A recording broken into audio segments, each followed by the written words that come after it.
Hello and welcome to my YouTube channel. I am Sheikh Hassanat and you are watching Money Mindset. आज quant small cap fund के बारे में discuss करेंगे।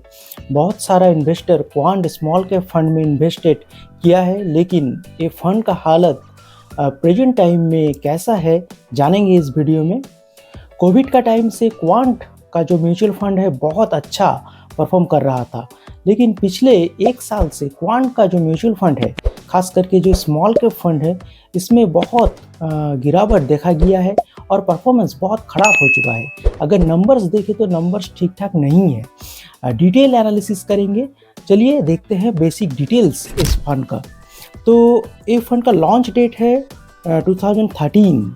तो 2013 से ये फंड लॉन्च हुआ था और एक्सपेंस रेशियो 0.68% का है। तो एक्सपेंस रेशियो ज़्यादा हाई नहीं है, ठीक ठाक है। मिनिमम इन्वेस्टेड अमाउंट बहुत ज़्यादा है, आप लमसम 5000 का कर सकते हैं और SIP अगर करना चाहे तो 1000 का SIP आप करके चल सकते हैं। तो मिनिमम इन्वेस्टेड अमाउंट बहुत ज़्यादा है इस फंड का, तो ये एक नेगेटिव बात है इस फंड का। और AUM साइज है 26,000 करोड़। तो AUM साइज ठीक ठाक है, ज़्यादा हाई भी नहीं है और लो भी नहीं है। सेक्टर एलोकेशन का तरफ बढ़ते हैं। सेक्टर एलोकेशन में अगर देखें services, health care, financial, energy, consumer staple, सभी में अच्छा खासा एक्सपोजर लिया है ये फंड। तो सेक्टर वाइज तो ठीक ठाक है। मार्केट कैप एलोकेशन देखते हैं। जायंट कैप, लार्ज कैप में थोड़ा बहुत एक्सपोजर लिया है।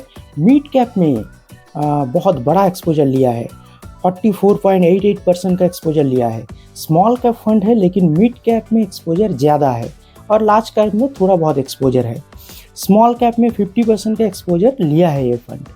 सेक्टर एलोकेशन अगर देखें तो मिड कैप और स्मॉल कैप में ज़्यादा एक्सपोजर है।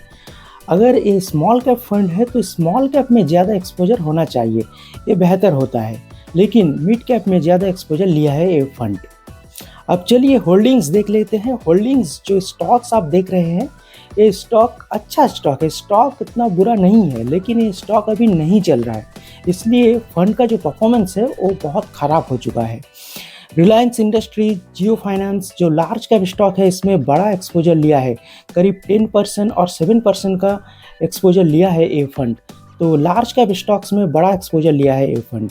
Aditya Birla fashion, HFCL, Bikaji food international, तो जो स्टॉक्स है, स्टॉक्स उतना ख़राब नहीं है, लेकिन ये स्टॉक अभी चल नहीं रहा, इसलिए फंड अच्छा परफॉर्म नहीं कर पा रहा है। चलिए रिटर्न का तरफ बढ़ते हैं। कैसे ये फंड रिसेंट टाइम में रिटर्न जनरेट करके दिया है।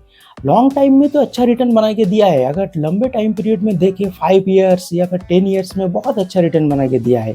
5 ईयर्स में करीब 40% का रिटर्न बना के दिया है और 10 ईयर्स में 20% तक रिटर्न बना के दिया है। लेकिन रिसेंट टाइम में परफॉर्मेंस बहुत ख़राब है। आप देख सकते हैं 3 मंथ्स में जो रिटर्न दिया है -10.81% का रिटर्न दिया है, मतलब -11% रिटर्न दिया है ये फंड 3 ईयर्स टाइम होराइजन में। बेंचमार्क से भी ज़्यादा गिर गया और जो कैटेगरी एवरेज है, कैटेगरी एवरेज से भी ज़्यादा ये फंड गिर चुका है। 6 मंथ का अगर रिटर्न देखें -9.95, मतलब -10% का रिटर्न दिया है। और जो इंडेक्स है मिड कैप, जो स्मॉल कैप इंडेक्स है, वो इंडेक्स -7.66% का रिटर्न दिया है। तो इंडेक्स से बहुत ज़्यादा गिर चुका है ये फंड। और जो कैटेगरी एवरेज -5% का रिटर्न दिया है, उससे भी ये फंड बहुत ज़्यादा गिर चुका है। तो रिसेंट टाइम में 3 मंथ्स और 6 मंथ में रिटर्न बहुत ख़राब है। 1 ईयर रिटर्न भी अच्छा नहीं है, 1.90% का रिटर्न दिया है। तो 1 ईयर रिटर्न भी अच्छा नहीं है। आप देख सकते हैं जो स्मॉल कैप का इंडेक्स है, इंडेक्स 5% से ज़्यादा का रिटर्न दिया है, तो इंडेक्स को बीट नहीं कर पाया है। और कैटेगरी एवरेज जो है, कैटेगरी एवरेज 9.47% का रिटर्न दिया है, तो कैटेगरी एवरेज को भी 1 ईयर टाइम होराइजन में ये फंड नहीं बीट कर पाया है। तो ये फंड का जो रिसेंट परफॉर्मेंस है बहुत ही ख़राब है। अब चलिए रिस्क रेशियो की तरफ बढ़ते हैं। रिटर्न का तो नंबर्स अच्छा नहीं है शॉर्ट टाइम में, लेकिन लंबे टाइम पीरियड में रिटर्न अभी भी अच्छा शो कर रहा है। रिस्क रेशियो अगर देखते हैं तो जो स्टैंडर्ड डिविएशन है, स्टैंडर्ड डिविएशन बहुत हाई है, 18.51 का स्टैंडर्ड डिविएशन है, बहुत हाई स्टैंडर्ड डिविएशन है, मतलब फंड ज़्यादा वॉलेटाइल है। बीटा भी हाई है, 0.93 का बीटा है, तो बीटा भी हाई है इस फंड का। तो ज़्यादा volatile fund quant small cap fund, बहुत ही वॉलेटाइल फंड है। शार्प रेशियो, टेंडर रेशियो ठीक ठाक है। जेसन अल्फा इतना हाई नहीं है, 4.53 का अल्फा है। तो स्मॉल कैप फंड है, इतना ज़्यादा बीटा है, स्टैंडर्ड डिविएशन हाई है, लेकिन अल्फा हाई होना चाहिए, लेकिन अल्फा लो है।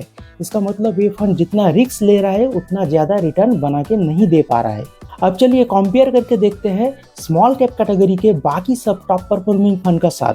देखिए स्मॉल कैप फंड पिछले साल इतना बढ़िया रिटर्न बना के नहीं दिया है, फिर भी अगर कंपेयर करके देखें तो क्वांट स्मॉल कैप फंड का जो 3 इयर्स रिटर्न है 21.71% का रिटर्न है। लेकिन निपॉन देखिए क्वांट से आगे है, 23% का रिटर्न दिया है। कनारा रोबेको स्मॉल कैप फंड थोड़ा पीछे है, क्वांट से पीछे है, 17.05% का रिटर्न बना के दिया है। लेकिन टाटा ने भी क्वांट से ज़्यादा का रिटर्न बना के दिया है, 22.29% का। और बंधन स्मॉल कैप फंड 26.97 मतलब 27% का रिटर्न बना के दिया है। तो बंधन, टाटा, निपॉन क्वांट को बीट कर चुका है। तो क्वांट का जो 3 इयर्स परफॉर्मेंस वो भी उतना अच्छा नहीं है जितना होना चाहिए। तो क्वांट पहले जो स्टैंडर्ड सेट किया था कोविड का टाइम, जो रिटर्न अपने इन्वेस्टर्स को बना के दे पा रहा था, वो रिटर्न अभी नहीं दे पा रहा है। तो कब तक ये अंडर परफॉर्मेंस रहेगा किसी को नहीं पता, बहुत टाइम भी लग सकता है। अगर पास्ट में देखें तो म्यूचुअल फंड जो स्कीम होता है वो हमेशा अच्छा परफॉर्म नहीं करता। कभी कभी साइकिल चलता है तो बहुत अच्छा रिटर्न जनरेट करके दे देता है, लेकिन उसका डाउनफॉल भी आता है। लेकिन कुछ फंड है जैसे एक्सिस या फिर निपॉन या फिर एसबीआई, ये फंड का अगर लंबे टाइम पीरियड का डाटा देखे तो जब मार्केट करेक्शन हुआ तो उतना नहीं गिरा। लेकिन क्वांट स्मॉल कैप फंड बहुत ज़्यादा गिर चुका है, तो बहुत ज़्यादा वॉलेटाइल फंड है। तो ये फंड अगर आपका पोर्टफोलियो में होगा तो आपको नुकसान का सामना करना पड़ेगा। अगर आप फ्रेश इन्वेस्टमेंट करना चाहते हैं तो क्वांट का जो स्मॉल कैप फंड है वो बिल्कुल सूटेबल नहीं है। अगर आप पहले से इन्वेस्टेड है तो आपका डिसीजन आप खुद ले सकते हैं।